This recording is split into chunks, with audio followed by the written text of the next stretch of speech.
Are you a black belt on the mats, but a white belt around your house? No problem. Independence Interior Systems is here to save the day. They remodel bathrooms, kitchens, basements, floors. They fix and install electric, plumbing, and so much more. Don't tap out on DIY projects. Let Independence Interior Systems free up your time to let you focus on the black belt you're meant to be. Call 856-230-5987 for a free estimate. If you're in the South Jersey area, that's 856-230-5987. Tom DeBlass, welcome to Jits and Giggles. Thanks for having me. Thank you for joining me. It's been a long time coming. Your schedule. Yeah, trying to plan, right? Yeah, our schedules. I bailed on you a lot. I'm sorry. You've been very busy, and one of the reasons you said is because of your new position with One Championship, correct? Yeah. So I was going to start with that. So you took on this new position. It's been how long would you say since you started with them? I think I started in like September, I believe. Okay. I'm pretty sure. Yeah. Because I was supposed to announce in September, and that's when it started. Yeah. So it's been like 5-ish months. So yeah. How's that going so far? Are you enjoying it? Yeah, I like it. It's cool to have like an executive position. Right. It's something different for me. I didn't know what it entailed when I right. accepted it. Like Chatri and I are friends, and he kind of just like loosely mentioned it to me, like, "Hey, how do you feel about being vice president of right. grappling?" I was like, "Oh, that's cool." I didn't really know when I said that's cool. I didn't realize like it was like an even paid position or anything, but it's like it entails a lot, man. Like, right. I'm one of 6 matchmakers now for one. So I do more than just grappling as well. But yeah, we have the hardest part is they're based in Singapore. Mm-hmm. So a lot of their meetings start at like 12 a.m. So right. I'll be up from like 12 a.m. to 3 a.m. on meetings, and then getting the kids ready for school at 6:30 in the morning, and then I'll try to nap like during the day, but if I do nap a few hours and I don't have a meeting the next day, I'm up to like 5 a.m. So my right. sleep is all messed up, but it's good. Yeah. It's like it's a lot of we signed some really great athletes, and we just want to put on exciting fights. It's a much different environment than what grapplers are used to, right? Like if we just saw the fight or the match with Gabriel Souza and Gianni Grippo, I personally felt Gianni won. Mm-hmm. But Gabriel, if it was IBJJF or ADCC, he would have won. Right. And what happened was, since he was winning, I feel like he got – and listen, Gabriel is incredible, right? And so was Gianni. He put Gianni in like a reverse 50-50 position, and he held on to it for like 2 minutes. We can't do that in one. Like, you could go on a 5-fight winning streak, and if it's not like exciting, we really are not going to have you. Right. Because what people don't understand, the viewership that one gets compared to any other grappling event in the world, you can't compare. Right. Like UFC Fight Pass, they're viewed by grapplers. Like, no one's watching UFC Fight Pass besides grapplers. Mm-hmm. When one's on Prime, like, all the MMA fans get to see it for free, but anyone just flipping through the channel can see it. So we get millions and millions of views. So people who don't watch grappling need to somehow be excited. Exactly. That's why they brought me in to announce at first, because to kind of simplify what the matches are, to explain like what is a berimbolo. I can't just say, "Oh, Johnny's going for a berimbolo." The guy sitting at home is like, "What's a berimbolo?" Right? So to explain everything, that's why they initially brought me in. So it's just, I think we're going through like a transitional stage, but it's really looking up, and we have some big matches that are on the horizon. Yeah. Do you think that's like the biggest barrier, is trying to get people who are not training jiu-jitsu to understand it while watching? Is that the greatest barrier we're facing right now? I think so. I think the biggest barrier actually is like knowing how to fight each rule set. Because when you get somebody like Gabriel, who's won world championships, he's done successful in ADCC, he's done world championship victories in IBJJF. Then when we bring him there and say, "Listen, your guard pass doesn't mean much. We want submission attempts." It's like a fight to win type feel, right? But it's a different feel, and for sure that is what brings people who don't understand jiu-jitsu in. They want to see scrambles. They want to see they want to see, just like people who watch MMA, they want to see people bleed. Right. So how do you make grappling as exciting as MMA when you can't punch people in the face? That's the obstacle, right? Yeah. What is your opinion on how to do that? Is it just, like you said, getting exciting athletes in there? Yeah, I think the athletes just need to get after it, and they need to understand if they get after it and they lose, but they really get after it, like, I want you back. Exactly. You know what I mean? It's not the win that matters. It's exactly. If you win boring, I'm pissed. Like, listen, I was the most boring grappler ever. Like I would not thrive in a one rule set. Right. And I wouldn't care because for me, winning was most important. But if you look at all of my victories, like a lot of them would be by like an advantage or like 2 ADCC trials, I won by a negative point. The guy gave up a negative point the first minute. It's like, I knew it was over then. You know what I mean? Because I know how to play strategic. But you get somebody like Gary Tonin, somebody like the Rotolos, that know how to be exciting. Right. Like Cole, like Dante. And we saw with Dante and Tommy Langeker, like it was a little tough because Tommy's so strong. That was such a high level technical match, but Tommy was kind of moving slow on top, slowing things down. So me, I loved it. Yeah. But the feedback I got from the fight, people didn't love it. Right. Right. I thought it was fantastic. Yeah. But and it's hard. Like when like I always say, like get a blue belt wrestler and have him do nothing at all and see if you can make it exciting. Right. You can't. Right. You know? That's why like it's hard. It's hard. But I think the athletes are doing great. You know, like I mentioned Dante. Like I love working with that kid, man. Like the kid wants to fight all the time. Big announcement with him coming up soon. Yeah. Yeah, we got some big ones on the horizon. But you know, I think it's forever.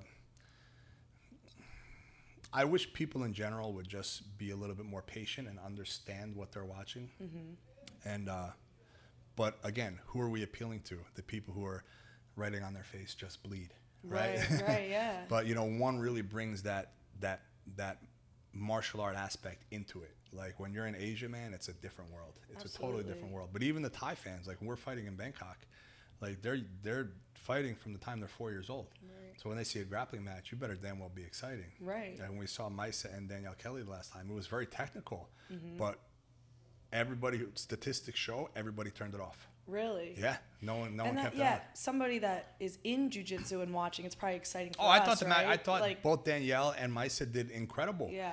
You know, they brought an incredible game plan, but the game plan for the people is not exciting. They don't care about your game plan. They want to see excitement, right? Something cool They'd rather happening. you jump off the top ropes. Yeah, quite And literally. at the end of the day, we have to appeal to the people. Right. That's just what it comes down to.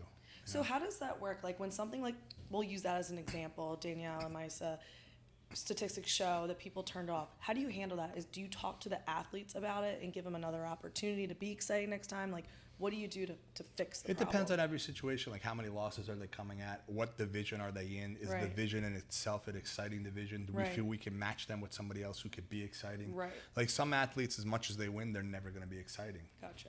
And we got to get away from those athletes. Unfortunately, it's just business. You know, that's one thing I'm learning. Like, I was a school teacher before this, but I never had an executive position. Like, this is a much different world. You know, the business world is like, it's cutthroat, you know, and it's, I wasn't used to dealing with it, but I think I just feel cool being a part of it. Like I could call myself an executive or something. For me, it's cool. You know what I mean? I like new challenges. I don't like being stuck in a rut. And, you know, I teach every day. Well, I just teach one class a day, 5 days a week. I think we have 73 affiliate schools now. So I'm busy, you know, and then I'm a dad, I'm a partner, you know, so it's like there's a lot going on, but this just throws in a new challenge. Right, definitely. And you're somebody who's been around for a while, so you know a lot of these athletes coming through one. Oh, yeah. Do you find it hard to make these decisions? Because you have friendships with some of these people that you may or may not have to cut. How do you handle Anyone that? who knows me knows I'm a nice guy, but I don't care what people think. You know, like I'm always gonna be super thoughtful to the athletes. Like I'm never leaving them hanging. If they text me, no matter how busy I am, I'm texting them back. It could be 3 a.m. They're never waiting on me. Like I have that respect for them. But at the end of the day, it is what it is. And I've always said that. And I've gotten a lot of crap for it in the past. Like I've changed a lot over the years, but at the end of the day, like if you're just not cutting it, you're not cutting it. It's not my fault. Right. Just like if I don't do my job, my students are going to go somewhere else. Right. You know, and they're more than welcome to. Right. Yeah. That's why every day I wake up, it's like a challenge to be the best person I could be. I know you had Miguel on here. He was, he never wanted to open a school. Right. But I talked him into doing it, you know, and like he sees it now as well. Like you have to wake up. You can't ride on your previous success. So that's what these athletes need to understand. Even though I know you and I have respect for you, you can't, your name is not going to take you anywhere. Correct. Your performance is what's going to matter, you know?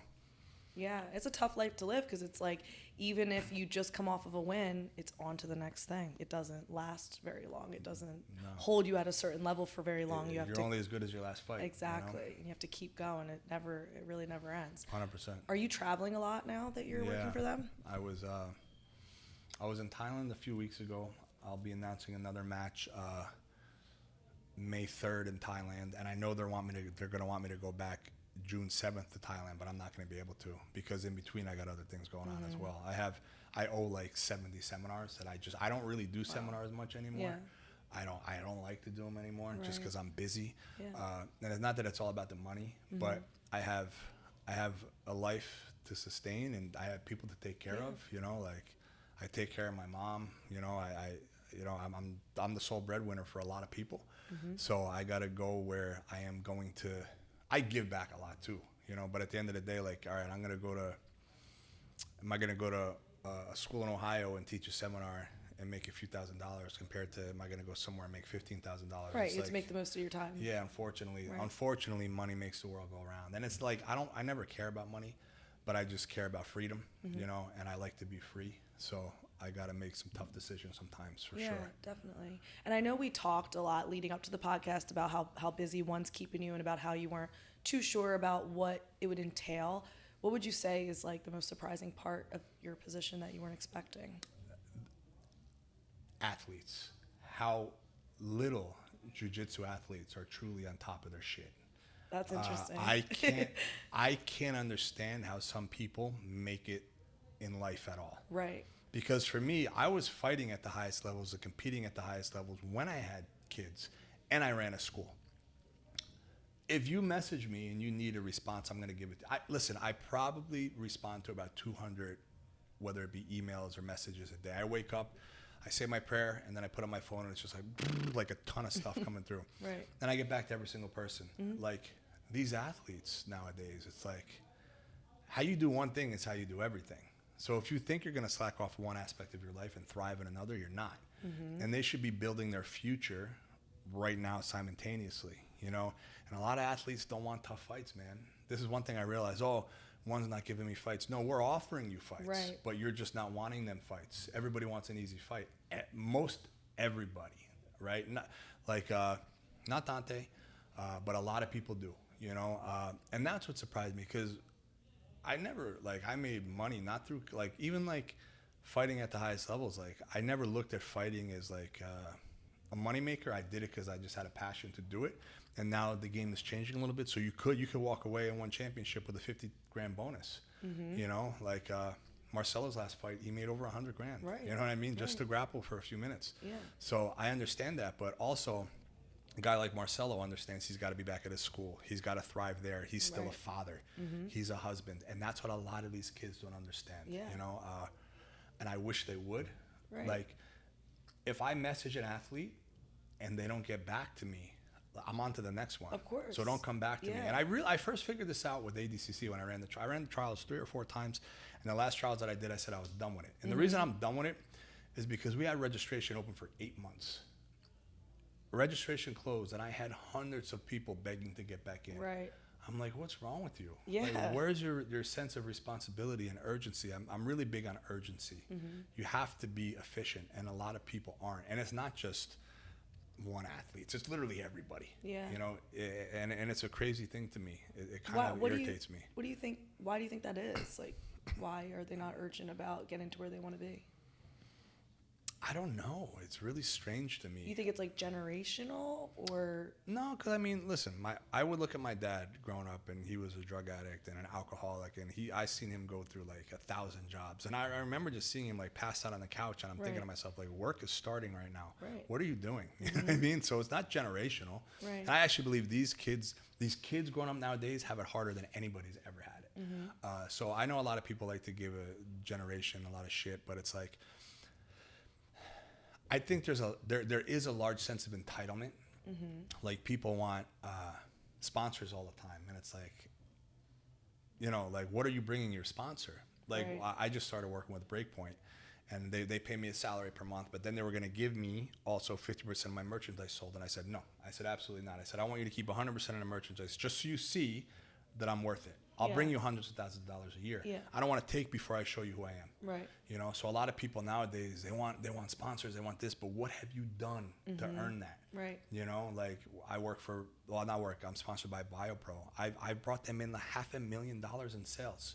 So that's what people got to understand. You need to be able to sell. Yes. Right. And I think a lot of these people nowadays, they want things before they've earned it. Yeah. And they can earn it. It just takes time to earn. Yeah. I'm 42 years old. I've been doing this for over 2 decades, you know, and I'm happy in the position that I'm in, but I got a long way to go. And it wasn't overnight to get here, you know. You have to deal with a lot of drama. I don't care about gossip, none of that. And the only people gossiping are the ones that can't do. You know what I mean? So I don't get involved in any of that, but it's like, I notice a lot of other people do. There's a lot of drama, and I don't understand drama. We don't have drama at this school, you know, because I don't tolerate it, you know. So I think people just need to basically be a good person, help as much as they could, be a good teammate. I have to be a good instructor to my students, you know, and if I'm not, I don't expect them to stick around just because of who I am. Of course. You know, I have to serve them, right? So for me, I have to serve our athletes, and I believe the athletes should want to serve one. And I believe if everybody wants to serve everybody, we're going to be in a good position. You know, like with me and Danielle, she's the love of my life. Every day I wake up, I have to serve her. If I don't, there's wolves out there, man. Another guy's going to want to do it. You know what I mean? So it's like, if I'm not serving my students, there's a dork school down the street that's going to want to serve them. And even though they might not have my credentials, if they're bringing a better service than me, they deserve more than I do. Right? No, that makes sense. You mentioned ADCC, so I know you took a step away from running it. You were very involved. Are you involved at all at this point? I got pull. Like, I mean, I'll always be front row, you know, but I'm not dealing with anything. You're not working for them? No. I run I still run the North American Instagram, which I got to get off that like now. But no, I'm not working for them at all. I'm good friends with Mo. I'll do anything for him. Feel bad what he went through the last few months, but you know, no, I'm not working for them. I'm glad I stopped working for them before this whole debacle happened this summer. Right. You know? What did determine you to take a step away? Just your time? You didn't have enough time? I wanted to be more involved with one, and I was announcing more for one. And I have so many affiliates and students, and my kids take up a lot of my time. And it's like, man, the ADCC running the trials, like every single one of my trials ran smooth. Most grappling tournaments don't run smooth. You know, you try to please everybody, you end up pleasing no one. And the reason I stepped away is because, like I said, dealing with people where no matter what you do, you just can't please them. It's just like, I don't need this. You know what I mean? Stressful. Like, I don't need this. What do I need this for? I don't need the money, you know, and it's just like, I just didn't feel like doing it anymore. You know? And now you get to actually enjoy and go and watch, and the stress is a little bit. Like, they wanted me to, like, ref, and I'm like, why do I want to be at ADCC reffing when I could be in the stands watching? Exactly. I was the athlete out there for a long time, you know, and it was cool. I reffed a few times, and it was really cool, but then I was like, this ain't cool no more, man. Like, I just want to chill, you know? Right. And I know you're very close with Mo, and I know you put some of the rumors to rest. So just to clear the air, like, he is still involved with ADCC, He correct? runs all the ADCC Opens. He didn't get fired. Right. Why am I going to lie about this? Right. People are like, oh, Tom's getting paid. I'm not that guy. I'm not that guy. You're not going to pay me off to say something. You know, he didn't get fired. As far as I know, and I believe he would tell me the truth, if you look at what he went through this last ADCC, he was a hero 2 ADCCs ago. Everybody thought he was the man for bringing ADCC to the level it was. And then everybody turned on him, man. They attacked him like crazy, and it's like, I think his feelings were just really hurt. And again, it's a thankless position, and Mo doesn't need the money. Mo doesn't need it. So I think he's just like, all right, I'm not involved in ADCC. See how much it thrives without me. And maybe it will, maybe it won't. I don't know. Yeah, I guess we'll see. And I know, hopefully I eventually get to talk to Mo, but just one more question. In your opinion, I know he's the face, right? But was he making all of those decisions himself, or was it more of a... What kind of decisions? Like any of the decisions when it came to ADCC this past year? Well, at the end of the day, the calls come from the Sheikh of Dubai, right? And he funds everything. And what the Sheikh doesn't, what people don't understand, the Sheikh doesn't care what you think. It's his money. Right. He could say, you know what, do it yourself. You know what I mean? That's what people need to understand. So at the end of the day, Mo is he's not making the final decisions. Right. He has a lot of pull, you know, just like I had pull. But at the end of the day, there's the king. There's one king in the castle, and that's the man sitting in Dubai, worth $50 billion. Right. Yeah, I just wonder if maybe Mo took some of the heat just because he is did. the face. He did, and they let him. Like let me tell you something. He wanted to give more. He wanted it, but he couldn't. Like they were like, no. They're like, who cares? Like, and Mo wanted to, so they kind of left him destitute a little bit. You know, it's like they let him take all the heat when it wasn't really his call. And Mo personally never made a dime. Like he lost a lot of money through ADCC. Yeah. He put a lot, because you get a certain budget, and what Mo was putting on wasn't in the budget. So he was digging hundreds of thousands in his pocket to put on. Right. And that's what people don't understand. Right. It's tough. That makes sense. Moving along, I want to talk about Buddies Over Bullies. Is that what your organization's called? Yeah. Can you explain how you got that started and what exactly it is? Yeah, there was a girl in my town that committed suicide, and apparently it was because of bullying. And I was bullied as a kid, and I just feel really bad nowadays. These kids, there's no escape. You know, like they go home to social media, get bullied more, and it's just like, what I do is if a child's getting bullied in a certain area, I'll reach out to a jiu-jitsu school in that area and ask if the jiu-jitsu academy could sponsor them for 6 months. If they can't, I pay for it. But if they don't have like money or whatever, I'll buy them school clothes. I'll get them a new book bag. Well, Buddies Over Bullies will. And it's just trying to help these kids and help them to realize that they have people that care about them. Right. And like what's going on now is not a big, like I know right now their world revolves around what's happening, but it's so small in the big scheme of things. If they just get through this, most of the people messing with them, they're not going to be in a great position in life in the future. Right. Right. And that's what I want. I want these kids to understand that there's more to look forward to and to live for. And jiu-jitsu could bring them confidence, you know? Of course. How long have you been doing that? I think a little over a year. Oh, really? That keeps me busy as well. Yeah, I was going to say. Yeah. I mean, for a year, you've done quite a bit. Yeah, we helped a lot of kids, man, and it's worldwide now. You know, people reach out to me from all over the world, and I can't possibly get to every single person. And now a lot of times adults try to reach out, and I like, oh, I'm getting bullied at work. Like, listen, man, I could only do what I could do. Yeah. I'm sorry. Hit him with a 2x4 in their face. What am I gonna say? You know what I mean? Like I can't. I could only do so much. Right. You know? And I've given a lot of free memberships myself, probably over 50, with kids that couldn't afford it. But again, at the end of the day, if you give. Look what happened to MC Hammer. I don't know if anybody. Probably he's old. So he was like third grade. I was in third grade listening to Hammer, and he was super rich, and he put every one of his friends and his people on payroll, and he ended up bankrupt. Wow. You know, so you got to be smart. Yeah, I'm sure you didn't expect it to grow as much as it has. I did, actually, because I do. One thing is I truly do believe in myself. I trust in God, and I believe a lot of people need help. Yeah. You know, so I thought it would grow. I just didn't know. I thought I would get like a little. And I get help. Yeah. But I think people need to understand, like, the best way they could help is to look in their own town. Right. You know, like check the township chatter and this and that, see what's going on. Help the people in your own town, and that's helping me. Yeah, definitely. So I follow a couple people. You're one of them. There's some people from my CrossFit days that do some of these good deeds and helping these bullies. So I see there's a split in the comments. Like 50% of the people love to see the post. It encourages them, it makes them want to help. And then the other 50%, and I'm sure you've seen it, they hate that people post the good deeds. Can you explain why it's important to post? I think it's how you post it, right? Yeah. So, for instance, like, I give a lot, a lot, and I rarely post what I give.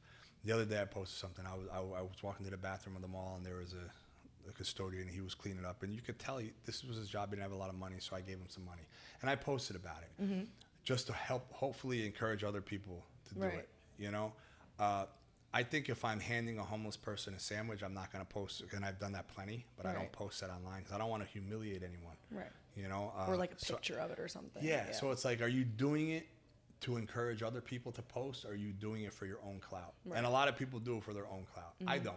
You know, because if I did, I'd be posting every single day something that I did. Right. And I'm not saying I'm perfect. I make a lot of mistakes. I do a lot of good deeds now to make up for my mistakes. You know, but it's like, I'll never forget one time it was in our town. Danielle's like, oh, there's a woman in town. She's like asking people for money. So I drove across town, and she was an older woman, and she just wanted enough money for a pizza, right? And I gave her a $100 bill, and it was super sad because she thought that she had to do something for that $100 bill. Gotcha. You You know, and that happened right in my town. That shit don't happen here. And I'm like, you don't need to do anything. Right. I don't want anything from you. Just take the money, get your pizza, and hopefully put the money for your next meal rather than drugs or alcohol. Right. You know? Yeah. Okay, let's move along from the heavy stuff. So you were able to go out and see Mikey and the Gabriel Sosa match. So you were there. You were front row center in the middle of it all. Can you explain to us what was going on between those two in your own words? I got to remember back the match. So much happens. Mikey, I think he knee-barred him, did he? I believe so. No, it was a calf slicer. A calf slicer, yeah. I think it was he a calf caught slicer. Gabriel on a calf slicer. Yeah. So you want to know, like, technically what happened? Well, I want to know technically, but then also personality-wise. Like, there was a little bit of back that and Mikey, forth. Like, when Mikey lost his mind a little bit? And you were there. Oh, yeah. Yeah. Mikey was just angry. He felt disrespected by Gabriel. Gabriel says he never disrespected him. And he just kind of lost it on the mic, you know. And afterwards, I tried to do some damage control with him, and we made a post like, hey, you know, like, but it's hard to not get caught up, you know. And I don't think Mikey was used to, like, a lot of the negativity. Like, no matter what you do, there's going to be haters. There is a bunch of dorks that are going to watch this and get behind a fake screen name and talk shit, right? Of course. That's just what it is. You can't be affected by these people. And I think he got affected too much by people. And that could emotionally get you off your game. You got to stay focused. You can't be affected by people that don't matter. And I think he was affected by people that didn't matter. And I think Gabriel got the brunt of it. I think he just felt like he really had something to prove. I don't know why. Right. I'm not in his mind. But, yeah, he was pissed. Yeah, but you did get to talk to each of them separately. Yeah, Gabriel's cool. You know, Mikey's always a sweetheart to me. So, you know, again, I don't really have any drama with anybody. Not that I know of in the sport. Everybody's respectful to me, and I try to treat everybody with respect. You know, it happens. He's a kid. Well, I don't think he's a kid, but he's young. Yeah, he's young. You know, and maybe he'll do it again. Maybe he won't. I don't know, but I think maybe he thought people wanted to see that, but that's just not who he was. Right. So he got a lot of hate for it. Right? You got to stay true to yourself at the end of the day. Gotcha.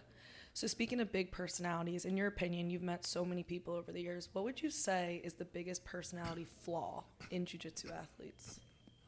Is there anything you see kind of a pattern of? That's a good one. I think hate. And I hate to say it, but, and I hope I don't get crap for this, but, like, I think a lot of women attack other women.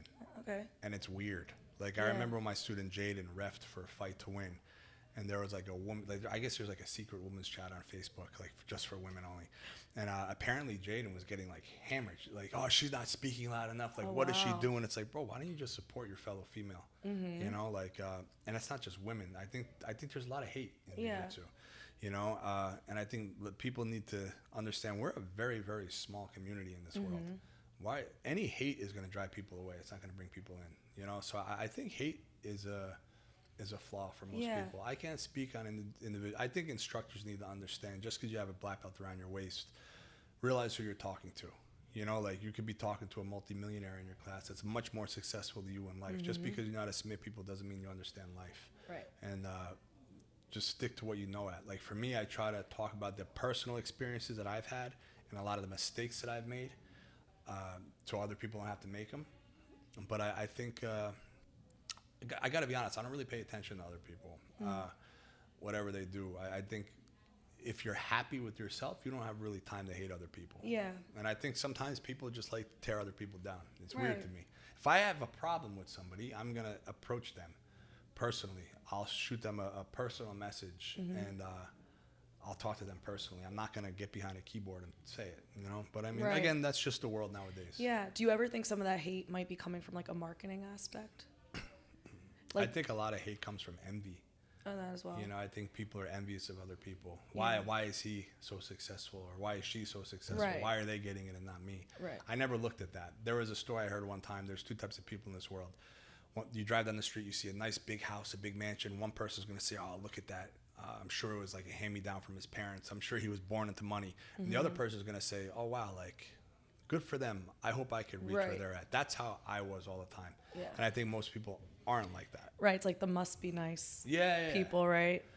You posted the other day about instructors posting their students as a highlight reel. I really like that because, it was a good point. Is that something you've experienced or seen quite often? Yeah, there's nothing wrong with posting a match, like a close match. But Yeah. like, I posted some matches where I think I've caught my students, but like I was Yeah. going real easy with them. But like, I think sometimes like instructors just beat the living shit out of their students and post it, and it's like, bro, I would never want to go back. Like if Ricardo Almeida posted the ass whoopings I used to take back in the day, like, Yeah. it could be rough. I think we need to think about how people feel. Like the world is seeing this right now. Yeah. You know, I had the other day, one of my students' girlfriends was here. He's a teenager. One of my female teenagers was here as well. Right now, she's better than him, but his girlfriend was there, and she was like, "Hey, let's roll." I was like, I went up to her. I said, "Listen," I said, "don't roll with him right now. His girl's here watching him. Like, there's no need to whoop his ass in front of his girl. You know what I mean? Like, just and there's little things just like that, you know. And it's like, I think we just need to be mindful of other people's feelings. That's all. Yeah. And again, you could post matches, and matches are cool to Of post. And if they're course. close, that's awesome. If it's like good and a good submission's caught, like I posted my student Cam and Jake the other day. Cam ended up submitting Jake, but Jake's a blue belt. Cam should be submitting him, and it was a good scrap. But I see sometimes people just maul, Right. and it's like, what's happening right now? Or like they're picking people up and like body slamming them, and it's like, bro, like I see people doing seminars and they're, like suplexing people. It's like, what's happening right now? Yeah. You know? Again, if it works for them, it works for them. Like Orlando used to be the culprit of that. God rest his soul. He passed away. He used to post videos of, he would post actually, he jumped over my guard before points in ADCC, and he would post that once every 2 weeks. When he wasn't posting that, he was posting himself just brutally beating the shit out of his students. And I'm like, how do you have students? Yeah, like, right. Who wants to go through the door and train with you, you big monster? Right. And that's one thing I just never understood, you know. And I'm not talking shit, but I would DM him personally and be like, bro, what are you doing? You know? No, he would laugh about it. I don't know. I didn't think it was funny. I thought it was weird. So you're saying, like, if somebody's, like, obviously, you know, a lot more skillful, maybe don't go out of your way to embarrass them on purpose. I posted something a long time ago how I was. There's a lot of shit that's happened here. That picture out there, actually, it's covering like a blood splatter on the wall. And I posted one time, like a guy. It's been a few times. A powerlifter came in and he wanted to train, and he was a real nice guy. Everybody told me he wasn't that nice. I thought he was. I had my 150-pound student train with him, basically gave him like a stroke, right? Like the guy quit. And then like I had another guy come in one time and I wasn't there, and he was like, could I train live? And my instructor at the time was like, well, Tom's not here, and you know, you got to talk to him before you just jump in a class and train live. Right. Like, and he was like, oh, Tom's not here. Like so when I came in the next day, I trained with him, and it was just not a good day for him. And I posted that. Then I heard there was another school in a little huddle saying like, oh yeah, and I know for a fact because one of them, they didn't know this person there was friends with me, and he actually recorded them talking shit, and they were like, oh, Tom made this, he didn't do that. And I messaged the instructor. I said, actually, I did do that. You know, like, why would I make some shit up? I'm not a punk, you know what I mean? And it's like, how about the next time you don't think I did something, come see me, talk to me personally. And of course he didn't say it, not knowing I just heard him talking it. And I let it go, because I look at it like this. You could talk all you want, right? But if you say you didn't say it, I'm not going to pursue it. You know, so it is what it is. And I just think there's a lot of weird gossip in jiu-jitsu. It's just odd, you know? Yeah. And I've seen you on the internet, you know, go back and forth with people and even invite them to come to your gym for a scrap. And I get shit for that. I get hate for inviting people to fight me. Why? I'm a jiu-jitsu instructor. I've been fighting since I've been 4 years old. Yeah. I didn't have an easy life growing up. I've been fist fighting since the time, my first black eye or fat lip, I was like 4. A 7-year-old did it. If people talk shit, I say, hey, you could come through. We could talk. You could beat me up, whatever you want. And I get hate for that. What am I supposed to say? Well, you can't win with these people. Right. You know? How many people have taken you up on it? Come on. None. I'm waiting. That's what I assumed. Yeah, none. And again, it doesn't mean we have to fight. Yeah. You can come in and talk to me face to face. We could train. You can videotape the training match. I don't even train anymore. I'm still willing to I'll jump on the mats. I'll train with anybody. Yeah. You know, like, I don't care. I got a good 10-minute round in me. That's it. Yeah. You know, I don't know. I don't got time for the drama and the weirdness. And it's like. Do you ever get worried just because there are so many nut jobs out there? Like, you never know the type of person that might actually walk through the door. You don't know who I am. That is true, but, you know, I would like to think you're not that crazy. Okay. Okay. Some of my guys here, well, like I have some pretty serious dudes. Right? Yeah. I mean, like, people don't get it. Yeah. You know, like, so no, I'm not too worried. Okay. It wouldn't be smooth for them. Wouldn't to be a do good day anything. for them. No, Gotcha. not at all. All right, I won't dwell on this because I think we've beat it to death, but the ecological approach, I know you did a whole thing on it. The only thing I really want to say about it is, do you think that there's a best way, or do you think it just kind of depends on how the person here's the learns? thing. We've been doing this. The only problem I have with it, if you look up on AI, what is the ecological approach to jiu-jitsu? For instance, today I have my students start on each other's backs. You can't strangle, just hold. Person tries to escape. Right. Next, all right, you can strangle. You can't escape. You just have to defend the strangle. Gotcha. All right. Somebody start on the half guard. Person on bottom, you can reverse. Person on top, you can't pass. You just got to try to stay on top. Right. This is an ecological approach. Right. Problem solving through live training. Right. When I show a new technique, however, I have my students drill it a few times before we put it into a live situation. Right. They're saying that's completely irrelevant. Right. I have a friend, he's one of the best snipers in the country.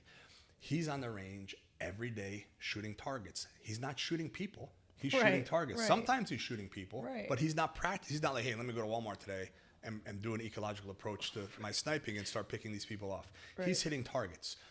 When I said Michael Jordan and Kobe Bryant were known for going in the gym 2 hours before, staying 2 hours later, shooting shots. Does that help them? He says, no. You're wrong. Right? Then I said, look at the resume of myself, our lineage. Like, we have won everything. And we always drilled. And then somebody said, well, that just proves that your way is wrong because you guys won, but everybody else lost, and they were doing the same thing as you. So here's the thing. There has to be that situational. Most training in my academy is situational. It's not just open live. It's situational, positional, with constraints, and there's certain things we do and we don't do. Right. But we just drill a little bit. And if you don't want to, that's fine. My whole thing is just speak in a way where everyone can understand. Yes. The bigger words you use, confusing people doesn't mean you know more jiu-jitsu. Yes. It just means you have better vocabulary. Yeah. Right? I haven't been confused yet by anything anyone said Right. because I'm an educated guy. But when I'm speaking to a 17-year-old kid who doesn't read books too much, I want to speak in a way where he could comprehend. Right. I don't know why that's hard to understand. Some people have a hard time understanding that. But there's some people, no matter what you do, they're just going to hate on it. So Yeah. if this works for Mr. Greg, good for you. And again, I would train with him. Come through, train. Right. Pass my half guard using your ecological ways, right? Maybe you could, maybe you can't. I don't think you could, right? Because I don't think you've drilled it enough times to be able to do it. Right. So to sum that up, you're basically saying like the drilling comes first and then the ecological approach can follow. And then at an advanced level, it all comes together. Right. At a beginner level, drilling first, live. And even positional stuff. But you have to drill a little bit. Like Yeah. when you're throwing punches and boxing, like I don't want to just put somebody into a sparring fight. I want to make sure they're turning their elbow over the right way. They're Right. turning their hip the right way. And you do that by not having someone resist. Right. Because what happens when you have someone resist, you're going to do what you know how to do. Generally speaking, what you think you know how to do is not the right thing to do. Right. There is a proper way to do things, right? So, I mean, and it's good that there's always disagreements. That's a good thing. It's healthy, you know? I can Opens be up dialogue. respectful in my disagreements. Like, I'm not mad at him. I'm not mad at anybody. I don't care. And again, who I was 5 years ago is not who I am today. So it's like, yeah, I believe the way we do it is it's good. Yeah. And every high-level guy, like after I've had literally, I can't tell you how many like legends messaged me after that, and they were like, bro, what the fuck is he talking about? Right. Like every high-level guy that I know, and how many high-level guys do I know? I know every single world champion personally, and they agree with me. So I don't know. We can put it to rest finally, hopefully. No, we won't. It'll never be. The purple belt behind his fake screen name is like Tom sucks. He doesn't know anything. You know, it's always gonna be that way. Yeah, which speaking of which, I know that a lot, you kind of brush off your shoulders, but you do have a large internet presence. You have a lot of people commenting, a lot are commenting great things, a lot are commenting negative things.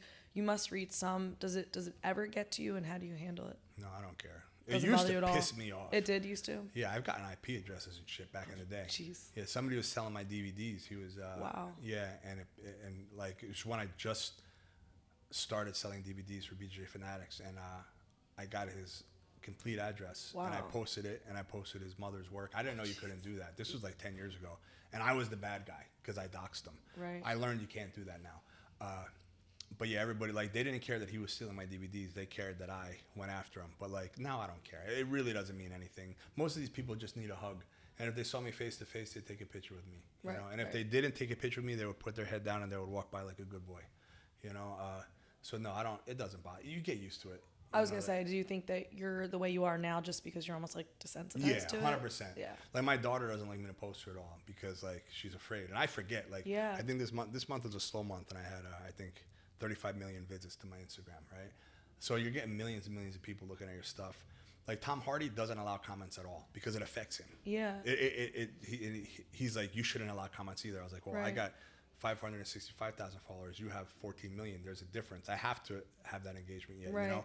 But it's like people really, like, I saw his last movie, Venom, and everybody, a lot of like critics were talking negatively about it. But he's like, funny. He's like, the people talking negatively about it never wrote a movie. They never did a movie. And I thought it was a fantastic movie. Not just he was my friend, you know, but people are always going to be negative. And most people who are negative are people who have not done it yet themselves. I want everyone to do well.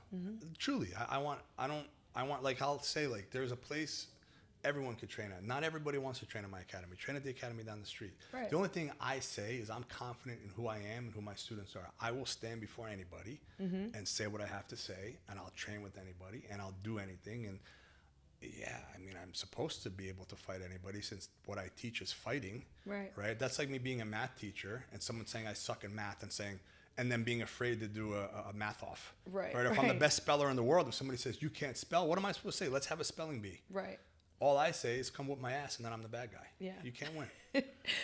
You mentioned your daughter, so you have a daughter and a son, correct? What's a lesson or something you taught them that was never taught to you? Oh, lessons every day. My son actually wanted to be on this podcast today, but he went to Danielle's house instead. He's like, this is going to be my first podcast. Oh, that would have been so cute. He's awesome. Patience. And it was always taught to me, but patience is power. You know, and I think what I didn't have, what they need to understand is everything you put on the internet will come back. Yes. You know, my daughter posted something. She's getting to that age. She's a good little boxer. She has hands, and she is her father's daughter. She's got a little mouth on her, and she posted this TikTok, like, talking shit, like, to a rap song, and I'm like, what are you doing? I'm like, you're a DeBlass. You know what I mean? Like, this will be, like, I'm going to open up the internet and it's going to be like, oh, look at Tom DeBlass's daughter. She's a thug, you know? And it's like, I just try to, I teach them through, I never raise my voice at my kids. And which is probably surprising to a lot of kids. I've been known to be like psychotic a little bit. But with them, I have with my dog and with my kids, I have all the patience in the world. And I didn't grow up that way, you know? So for me, it's like, I just think that I don't believe in necessarily punishing. I believe in explaining, you know, why certain things should be the way they are. And then I will show what can happen. Right. You know, like I said to my daughter, I said, I know you're a tough kid. I said, but like when you talk like this, you're opening up like a violent life. Do you want that? Have you seen someone's head cracked to the white meat? Do you know what that looks like? It's not pretty. Why do you want that? Just be nice to everybody. Everybody should be nice to everybody, right? So it's like, I think I just try to teach them a lot of patience and to be mindful rather than physical all the time. Yeah, you know? And are they pretty receptive to the way you well, my son is a tough cookie, man. He doesn't respect me worth anything. He respects me, but I got to tell him like 57 times. You know, my daughter, she listens to me, but she's very smart. She's very, very smart for her age, and too smart for her own good, you know? And I'm like, I wrote the book that you're reading from. You know what I mean? Like, you ain't tricking me. Right. But yeah, we have a really good relationship. She's a teenager? Just turned 14. Oh, yeah. Fun age. About to get fun. Yeah. So you kind of, rather than raising your voice, you just kind of show them through examples. And they've heard me raise my voice to other people. You know, like they know who their father is. Like I don't hide anything like about the mistakes that I've made in my life, the things that have happened to me in my life, who their grandfather was, the things that I've seen. You know, like they know a lot, and they should, because the world is big and cold. Right. You know. And do you think you decided to parent that way because did you not like the way that you were parented? Are you trying to do the opposite? So I had a great relationship with my dad. My mom, I have a great relationship with her, but there was a lot of mistakes that they made. I saw a lot of things that I shouldn't see. So I think for me, like anytime my kids would get upset, it would break my heart. Right. Because I remember I was like a sad little kid. But at the same time, being sad because you're seeing your father overdose in front of you is not the same being sad because you lost your toy car. Right? And that's something that I have to work on as a dad, because if you're too soft, then life is too hard. Yeah, there is a balance, and it's hard. It's not easy to be a dad. No. You know, it's really it's something that's really hard. I think I'm doing okay. And I admit to them my mistakes. If I say, and I'll ask my daughter, like, what do you think I could do better as a dad? Mm-hmm. You know, she's very open with me. She tells me a lot. A lot of people were surprised that I let her. We went to Atlantic City for her birthday, and she had her like a dress on like above her knees, and it's too short. But it's like, bro, if I don't let her live, she's gonna live on her own. Absolutely. You know what I mean? I'd rather be living in front of me. Right. You know? Yeah. Do you find that you have to kind of parent a little bit differently though, based on personality types? Yeah, my son's very immature, and my daughter's not. Mm-hmm. But she is in some ways. Yeah, but she just thinks she's well beyond her years. You know. Mm-hmm. So like for me, it's definitely it's a challenge, and they get after it all the time. And I'm just like, you're at the end of the day, you're all each other has. Mm-hmm. You know. So remember that. And I'm very big on them never going against each other. Good. You know, they have to have one another's back. Right. That's awesome. As far as self-defense, if you had to choose, what is the most important technique you could teach somebody to protect themselves? Distance control. Okay. You know, it's not necessarily a technique, but just not letting anyone in your space. Mm-hmm. You know, you can't be face to face with somebody arguing. You just can't. Like, and it's somebody like the parents who say, "Oh, I taught him never to throw the first punch." You're a moron. You know, because they're gonna get hit by the wrong person. They're gonna be knocked out unconscious. Like I tell my kids, if somebody gets you back them up. Don't get in my space. If they get in your space, you headbutt them, you bite their face, you do whatever you need to do. I'll take the brunt. You know what I mean? Don't let anyone in your space ever. Right. Like you don't start the fight, but you're also not going to wait for it to I'm not going to wait. Get too close. Like if you're coming to my space, you're going to get leveled. You know? Gotcha. What would you say is like the key components of your success? I don't know. Am I successful? I don't know. It depends on the definition of success. For me, I think I used to define success differently. In the big scheme of things, I'm really not shit. You know, I'm not successful. I'm very small. Mm-hmm. I think happiness is success, right? So being able to, I think for me, I found a way to be happy, to be thankful, to love more, to hate less. For me, that's my success. And one thing, if we're talking about for a monetary sense, I work really hard. Mm-hmm. I've never seen anyone work harder than me. Like I truly have. And I'm not saying there's people that don't, but I could work a lot, many hours every day. I don't need much rest. And I could juggle a lot of things at once. I handle a lot of things at once, you know? So for me, I think if anybody wants monetary success, they just got to grind, man. Even when you don't want to grind. Like I remember my father died on a Wednesday. I taught class on a Thursday. I taught a seminar in Ohio on a Friday. It's just life moves. It doesn't stop. You know what I mean? So I think that's what people got to understand. Every bed that you have, you can't take a break. You got to go. Do you ever feel burnout? Well, I mean, I need like a 3-day nap right now. So I don't know if that's burnt out or not.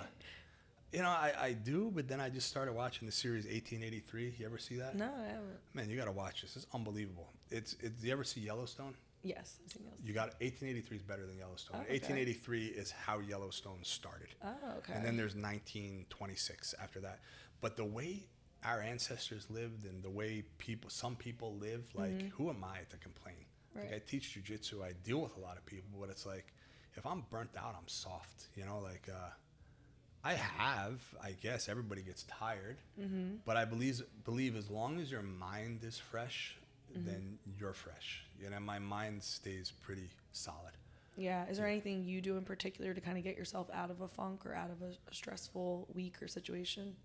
I pray a lot now. I always believed in Jesus and I prayed, and I respect everybody. Like I have a Jewish affiliate. They only teach Jewish kids, and I'm cool with them. A lot of Christians won't agree with me. I don't care. But I that works for me. I pray a lot. I take Prozac. I'm the first one to say it. I don't care what anyone says. That's great. I started to I had a year, man, a terrible year. Like when my dad died, my dog died, then my next dog died, then my damn guinea pig died, and I was in like a lot of personal strife. So I was like, man, somebody's gonna die if I don't start taking something. Right. And a lot of people don't believe in stuff like that, but I'm very big on like vitamins, supplements, nutrition, and stuff like that. Like I know the difference between feeling sad, because I should feel sad, or do I just feel like empty for no reason? Like everything's good in my life, but I still feel very low. Right. That's not right. Something chemically or hormonally is off. Yeah. You know, so I know myself pretty well. Yeah. But Prozac helped me a lot. Did you end up going to therapy to get to the Prozac? No, I just told my doctor I needed it. You kind of just knew. Yeah, like anytime I didn't. Therapy works wonders for a lot of people. I don't like to revisit my past. I like to lock it up. That's it. It is what it is. I accept it for what it is. I'm not mad about it. Everybody has their story. I understand my character flaws because of my past, and I'm working on them, and I've worked on them a lot. You know, the world kind of chips away at you until you become what you need to become to survive. Yeah. But who I needed to become to survive at 20 is not who I need to be at 42. So you have to change with the times, you know? So I've been able to do that a lot, and I just analyze myself a lot. Yeah. You know, I'm able to analyze myself on a realistic level and understand what I do wrong and what I do right. Yesterday, these kids are playing football in front of my house at 11 at night, at a school night, and my dog was going crazy, and they heard my dog going crazy. And I went outside, and I'm like, you woke up my son. Like, I was pissed. Yeah. And I tore into him, but I knew two of the kids. And then, like, after I tore into him, I was, like, sitting there. I was like, fuck. I felt really bad, you know, and I had to come back to my house, and I apologized, and I said sorry. I said, I don't think you guys were right, but I don't think my delivery was right either. Right. You know, so I think it's just very important to self-analyze. Yeah, it sounds like you are very, like, insightful of your own emotions. Did that take a while to get there? Yeah. Have you always been that way? It's the hardest thing in life to do. Yeah. Because I feel like less than a man if I lose my temper. I hate to lose. I hate when people have the ability to get me riled up. You know, I feel like I'm very weak when that happens. You know, generally speaking, when I speak, it's because I want to speak. You know, there has been occasions where I spoke out of anger. They say, speak when you're angry, you'll make the best speech that you'll ever regret. And I just don't like to be mad. I don't like when people make me mad. It's the worst feeling in the world. Yeah, and it's really hard for a lot of people to admit they're wrong. So what do you think got you to the point of being able to do that so easily? Well, the only way you become better as a person is if you admit your mistakes. Just like the same people who don't want to look bad in training, they never shine under the bright lights, right? You have to look bad in order to become better. You have to. You have to suffer to become better. And if you don't recognize it, you're never going to become better. So I could get stuck in my ways and never admit my wrong, but then how am I going to grow as a man? Yeah. And I want to be the best person I could be. Yeah. Do you have any advice for people who maybe struggle with being able to kind of look at themselves in the mirror and admit fault? Like, any advice for them to do so? I think reading is very, very important, or audiobooks, like listening to like books on stoicism, becoming close to God. You know, I think that helps a lot. You know, just striving to be a better person and understanding like it's not you against the world. Like stop comparing yourself and competing against other people. Like, how do you become the best version of yourself? And understand that there is no person without mistakes. Right. So everybody makes mistakes. So who cares if you make them? You just got to admit them, own them, and move forward. You know? Right. Absolutely. So you have a friendship with Gordon Ryan. You would say, right? Yeah. So I wanted to ask you, what's something about his personality that you get to see that others don't? His soft side. You know, he's not. He just talks too much sometimes, but he's not always. Like, he'll do anything for you that you need. Yeah. You know, he grew up tough as well, and I still think he has a long way to go to mature as a man. But a lot of people attack him, man. Like, you got to think, like, how often he gets attacked. And a lot of times he's talking back out of anger. And people got to realize you can't go at somebody and expect them not to say anything back to you. Yeah. But Gordon's he's always been kind to me. I've seen him be kind to people. You know, everybody that meets Gordon likes him, you know? So it's like, I don't know the Gordon that's always online talking shit. Like, I don't know him that way. Right. You know what I mean? It's different. Lately, he's been on fire. But I just wish you would you don't got to say everything you feel. Yeah. And it's not that you're being fake.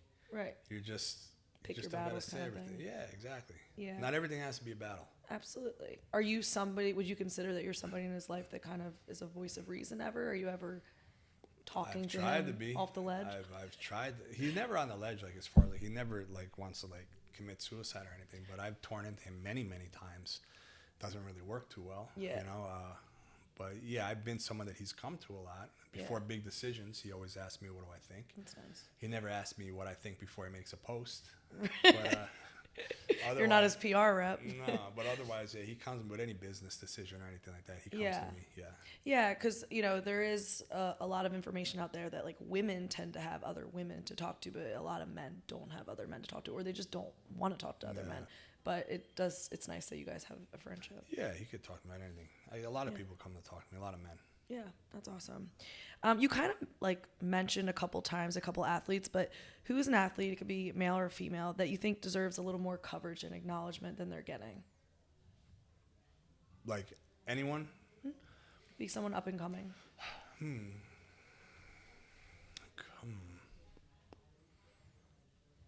I think Jacob Couch is a great kid. You That's know, a good one. I like him a lot. I think Dante Leone is a great kid.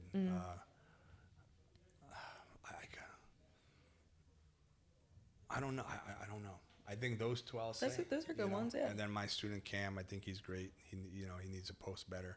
I think we are where we should be. You know what I mean?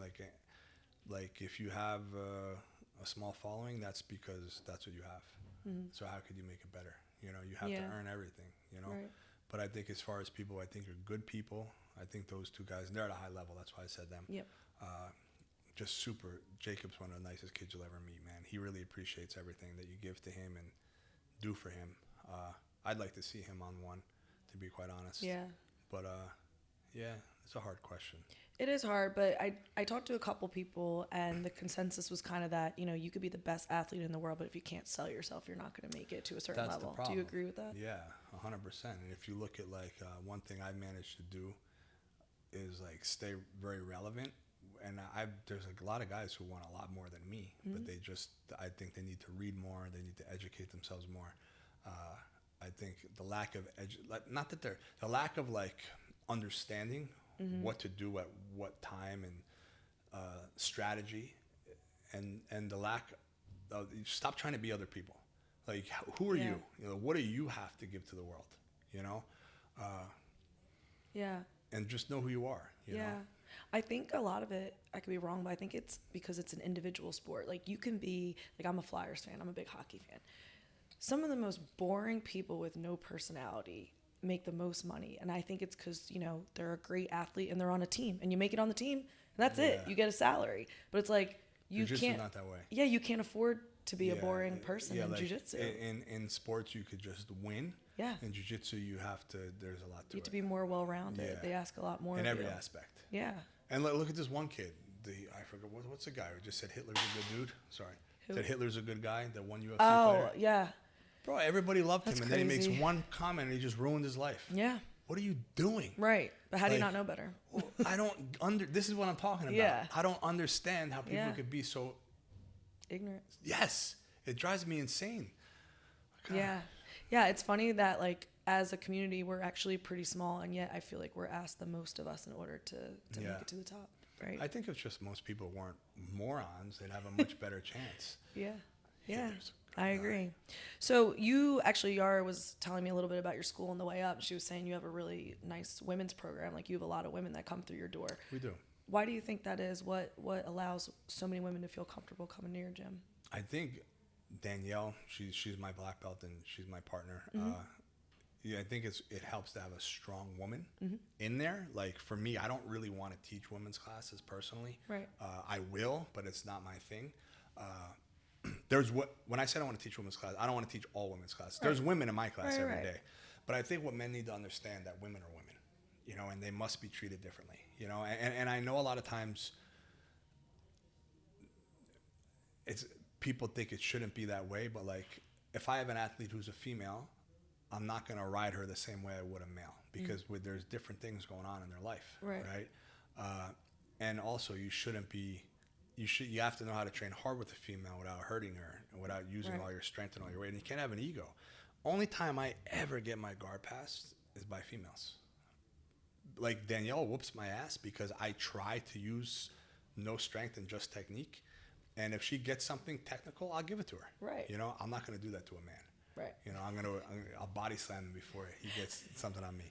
So I think you also need to be you need to be clean. You know, you have to realize what the men are doing in your school. Are they landing in all the chicks' DMs? Like, are they sitting there with their shirt off after class, like burping like pigs? Are they rubbing their sweaty bodies all over women's faces in training? Like, are you protecting your women? You have to protect you have to protect everyone who can't quite protect themselves. And I'm not saying women can't protect themselves, but no, a 150-pound woman who's a purple belt, you have to make sure she's safe going against a 220-pound man. Of course. Especially if he's a lower belt. Yeah.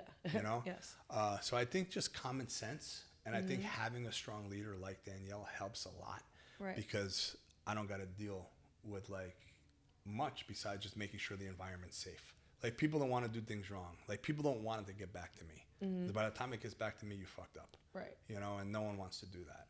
So I'm like the last resort. Before it gets to me, you really got to mess up. And we have a good group of people. Yeah. So having like a good, strong leadership. Yeah, they do train hard. They're tough. Yeah. You know, they train rough. Like, we've had some other visitor women come through that are competitors and train with some of my competitors, and they felt like my girls were too rough. Interesting. It's a physical academy. Yeah. My academy is very physical. You know, I was a very physical training partner. I don't think anybody ever used to look forward to sparring with me, you know. But now at my age now, I'm different. Yeah. I will pull my females back a little bit. Like, one time we had a girl come through. She was from an affiliate school. I think she was 17, and she was like a hardcore competitor. Yeah. And Jaden at the time trained with her, and just Jaden was like, she trained mean, you know, and she mauled this girl. And I wish I didn't let that happen. I should have pulled that back. And I learned. I made a mistake with that, you know. I shouldn't have let that happen. And I did, and I felt really shitty afterwards. Yeah. It still bothers me to this day. You know, so I think just because somebody says they want to be a competitor doesn't mean you have to beat the living shit out of them. Right. You know? Right. So it sounds like it's a lot of just like being aware of what's happening at your gym. Yeah. Right. 100%. Yeah. While we're on the subject of genders, I'm sure you have heard about Naga paying differently. Up until now, they just changed it, but they were paying genders slightly differently. Do you have any opinion on that, or how to make it fair? So I think what you bring to the table is what you should get paid. Male, woman, monkey, cat, like whatever you bring to the table, you should get paid. So if you're a woman and you want to get the same that a man makes, could you bring in the same viewership? Right. You know, if you can't, then you don't deserve to get paid. If you're a man and you want to get paid the same as another man, but you can't bring in the same viewership, you shouldn't deserve to get paid what he gets paid. So for me, I don't look at it as gender. I look at it as, who are you? Like what's your following? Like, Fionn has a huge following. She should get paid. Right. But if you're a girl or a guy that doesn't have a huge following, you shouldn't get paid. Right. For Naga specifically, because obviously there's it's not like being televised. Yeah, they should get paid the same. They should get paid the same, which they actually did just change it. I think we put up enough hell. But yeah, because no one's like pay-per-viewing them. Right. So who cares? Right. They were making it exactly the same. It was, what was it, Yara? A minimum of 4 each. And they were paying the men. Men got 1,000, women got 250. And they had the same amount of people in the division? Yeah, yes. The minimum of 4 people. They said a minimum of 4 people. Naga set a minimum, so like, why is it a problem? No. If something like, I'm speaking of like, yeah, you're talking about viewerships. viewerships. Yeah, but if it's like Naga and there's 10 people in each division, everybody should get paid the same because people aren't paying more to see women versus men in Naga. Correct. For sure. All right, last question. It's a good one. Do you remember the hip toss you posted from ADCC of the girl hip tossing the other girl, and it went viral? Yeah. Did you get tossed? Tom, that was me. You got tossed? It was me in the video. I think I remember. wait, which was it? The big girl? Yeah, Lauren. And she. It was at threw ADCC. You, yeah. Right? I just wanted to know if you knew it was me. Yeah, but she was much bigger than you, yeah? She was, but she was, listen, I'll say it for the 100th time. She deserved that hip toss. It was beautiful. I'm not upset at all. Yeah, I just wanted to know if you knew it was me. I didn't know it was you. But you were a soldier about it. Oh, yeah. That was my first ADCC. I think it was my first competition of getting blue belt. I think I just got my blue belt. That's really tough with women, though, like when there's such a huge weight disparity. Right. And it's different with men. Like if I'm a 220-pound guy going against a 320-pound guy, which I have, it's different because my 220 is built different. Right. When you get a girl who's 170 going against a girl who's 260, it's a different world, bro. Yeah. You know, it's hard. It is, yeah. And unfortunately, nobody did anything wrong. That's just the crappy weight classes that we unfortunately have right now, 100%. you know. But it was just funny because I was like driving up here. I'm like, I don't think Tom knows that I'm the one that was on the bottom, getting my ribs crushed. I'm so sorry. It's okay. That was all the questions I have for you. Anything you wanted to add or any shout outs before we wrap it up? Tune into One Championship. Guys, train jiu-jitsu, have fun, hate less, be nicer to people. You're always welcome to come through and train here. If I want to make a point, I look at the camera. Yeah, come through. Just make sure I'm here. And again, if you ever hear that I say anything about you, it's not true. Because if I had something to say about you, I would say it to you, right? Yeah. Simple as that. And I really don't have anything negative to say about anyone, you know? Like even Craig Jones just messaged me the other day. Like, hey, man, we're having the CJI on, like, this date. Does that conflict with One at all? Or do you mind, you know? And I was very appreciative of that, you know, that he asked first. And it was all cool, you know? And I made sure all my athletes now in One, not my athletes, all the One athletes, they're not exclusive. They can compete in other things. They can compete. And if I sign you, right, and we don't have a spot for you, I don't care where you compete. Just let me know. Right. So I know One got a lot of flack in the past about signing athletes and not fighting them. And then keeping them exclusive, locking them up. You're never locked up with us. Gotcha. You know, you could compete in CJI, ADCC, Polaris. I have a good relationship. I'm working alongside Polaris right now. We're working together. My friend Roy Billington is the vice president over there. And we're like kind of sharing athletes and stuff. So, you know, it's just jiu-jitsu, man. Yeah, you know? just communicate. Yeah, 100%. Anything, Yara, that I didn't mention? I do have one question. You said you get a lot of like messages from like strangers and stuff. Why do you think they feel so comfortable like messaging you for like help? Let me. Why don't they go to like a family member or another friend? Like, why is it you? Let me repeat that. So Yara said you have a lot of people reaching out to you for help. Why do they feel more comfortable going to you instead of maybe like family members or somebody else? I think because I show my vulnerability. You know, I've shown, I've expressed that I've been depressed before. I've been suicidal before. People know that my dad he struggled with addiction. I think people have seen me transform over the years from like one person. Like if you see my growth over the years, it's been a lot. There's a lot of growth, you know? Right. And I think sometimes it's easier to talk to a stranger.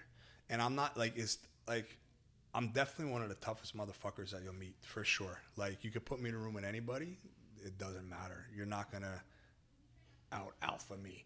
But I'm like one of the softest dudes you'll meet. You know, there's nothing you tell me, like you could cry on my shoulder and I get it. You know, like there's nothing that I'll look down on people upon.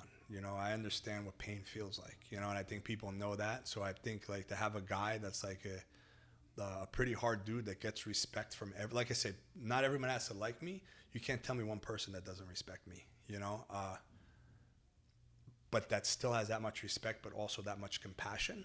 I think that people gravitate towards that, you know? So that's what I think anyway. Yeah. And then some people just like to bust my balls.